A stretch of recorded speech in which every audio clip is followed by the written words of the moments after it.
Tu fais tout pour rendre ton lapin heureux, et pourtant, il y a des choses que tu fais tous les jours sans le savoir qui le stressent vraiment.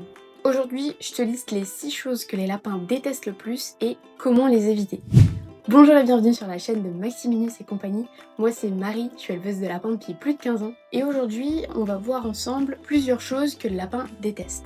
Le lapin est un animal qui est souvent mal compris, j'en parle assez souvent dans mes vidéos. On l'imagine docile, passif, facile à vivre, mais en réalité c'est une proie avec un système nerveux très sensible, des besoins précis et des limites qu'il exprime à sa façon et souvent de façon très subtile. Aujourd'hui, on passe en revue les 6 grandes sources de stress et de mal-être pour ton lapin et je parie que tu vas te reconnaître sur au moins une ou deux.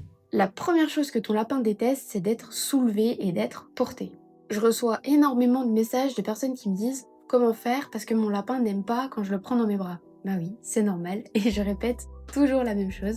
C'est probablement la chose que les lapins détestent le plus au monde et c'est aussi celle qu'on fait le plus naturellement finalement, surtout avec des enfants. Dans la nature, être soulevé du sol, c'est être attrapé par une proie et donc par définition mourir. Quand tu attrapes ton lapin pour le porter, même avec toute la douceur du monde, son cerveau envoie une alarme danger de mort. C'est absolument tout ce qui se passe dans sa tête, il ne se passe rien de plus. Il ne se rend pas forcément compte que c'est vous qui le portez, c'est quelque chose qui est vraiment instinctif. Certains lapins s'y habituent avec le temps et la confiance, mais beaucoup entrent en état de sidération. Ils semblent calmes et immobiles, mais en réalité ils sont paralysés par la peur. Ce qu'il faut faire à la place, c'est te mettre à sa hauteur, s'asseoir par terre et laisser ton lapin venir à toi. Le contact qui est initié par lui, il est infiniment plus positif que le contact qui va être imposé par toi. Alors bien sûr, il y a certains cas très exceptionnels où on est obligé de porter son lapin, par exemple quand on a des soins à réaliser ou qu'on doit l'emmener chez le vétérinaire ou autre pour le mettre dans sa caisse de transport.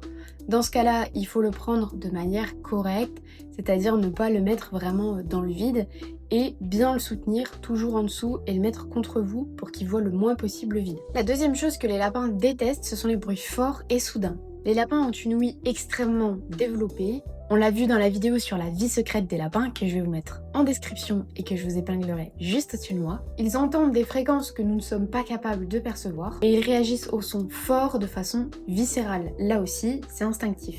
Un aspirateur qui démarre brutalement, une porte qui claque, de la musique à fort volume inattendu, des enfants qui crient. Chaque son qui est fort et inattendu déclenche une réponse immédiate de stress. Accélération cardiaque, tension musculaire, parfois un thumping frénétique. À répétition, ce stress chronique affaiblit le système immunitaire, perturbe le transit parce qu'un lapin stressé ralentit son transit et donc par conséquent ça réduit son espérance de vie. Ce qu'il faut faire, c'est installer ton lapin dans un endroit plutôt calme de ta maison, loin des zones de passage intenses, prévenir des bruits quand c'est possible, allumer l'aspirateur progressivement si par exemple tu peux régler la rapidité de ton aspirateur, ça lui permettra de s'habituer au bruit. Éviter de claquer les portes juste à côté de lui, surtout s'il est en train de faire une sieste par exemple. Bien sûr, là aussi, tu peux habituer ton lapin à tous les bruits de la maison.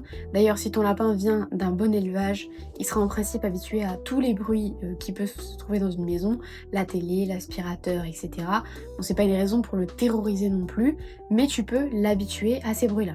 La troisième chose que le lapin déteste, c'est la solitude prolongée. Le lapin est un animal social et grégaire. Dans la nature, il vit en colonie de 8 à 15 individus en moyenne. Il est en contact permanent avec ses congénères de la même espèce.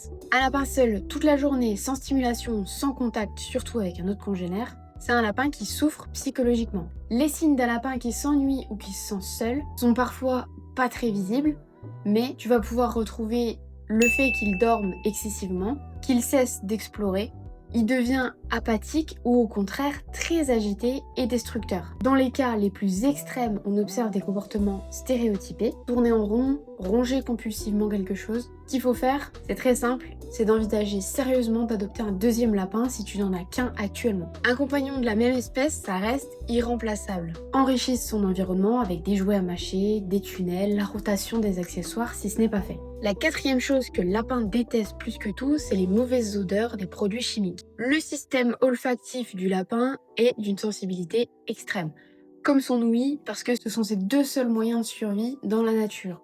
Sentir ses prédateurs et les entendre. Ce qui te semble être une légère odeur de produits ménagers peut être pour lui une agression sensorielle majeure. Les produits à éviter absolument à côté de ton lapin, les sprays désodorisants et les parfums d'ambiance, si tu peux même les retirer complètement de ta maison, c'est le mieux. Les produits ménagers chimiques que tu vas utiliser pour nettoyer son bac ou autre, les bougies parfumées, le vernis à ongles et certains cosmétiques, la fumée de cigarette, parce que oui, ça c'est particulièrement toxique pour ses poumons. Les lapins ont tendance à éviter les zones qui sentent fort, ce qui explique pourquoi certains désertent les endroits sans raison apparente. Ce qu'il faut faire, c'est nettoyer son espace et ta maison avec les produits les plus naturels possibles.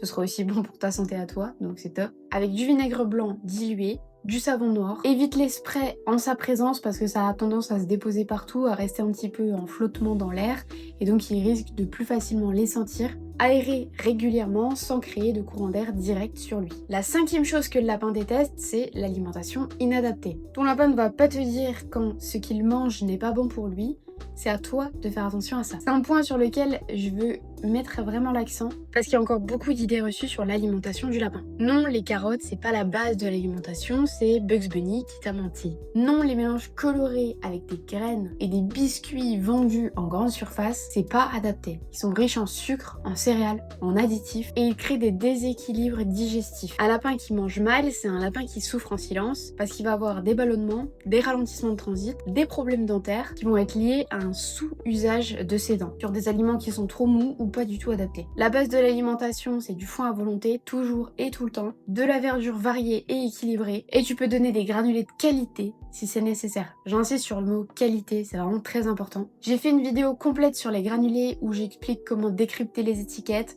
quels granulés sont bons, lesquels ne le sont pas, quels ingrédients il faut faire attention. Je te mets le lien dans la description et pareil, je te l'épingle juste au-dessus de moi. La 6e et dernière chose que les lapins détestent, c'est les températures extrêmes. Le lapin supporte très mal la chaleur, au-delà de 28 ou 29 degrés, il commence à être en détresse. Et au-delà de 32 degrés, il risque le coup de chaleur, qui peut être fatal en quelques heures. Tu vas pouvoir retrouver les signes de surchauffe dans la vidéo que j'ai faite spécialement pour l'été, comme ça te donnera tout en détail et ça te permettra aussi de faire du préventif pour que ton lapin ait moins chaud. Le froid en revanche est beaucoup mieux toléré par les lapins. Vaut mieux un lapin dans un endroit froid que dans un endroit chaud. Par contre, les courants d'air et l'humidité qui vont être associés au froid, c'est ça qui est dangereux, surtout les lapins qui sont en extérieur. Tu sais maintenant quelles sont les 6 grandes sources de stress pour ton lapin et surtout comment les éviter pour que ton lapin puisse vivre sereinement chez toi. Si cette vidéo t'a été utile, pense à mettre un petit pouce bleu, à t'abonner et à activer la cloche pour ne rien manquer des prochaines vidéos. Dis-moi en commentaire laquelle de ces 6 choses tu ne savais pas. Et si tu veux aller plus loin dans le bien-être de ton lapin, j'ai créé ma boutique spécialisée Maximinus et compagnie où j'y propose des abonnements complets pensés pour leur bien-être, livrés directement à domicile. Avec le lien en description et le code Maximinus2, tu recevras 2 cadeaux à ta première livraison d'abonnement. Merci d'avoir regardé, prends soin de ton lapin et à bientôt pour une prochaine vidéo.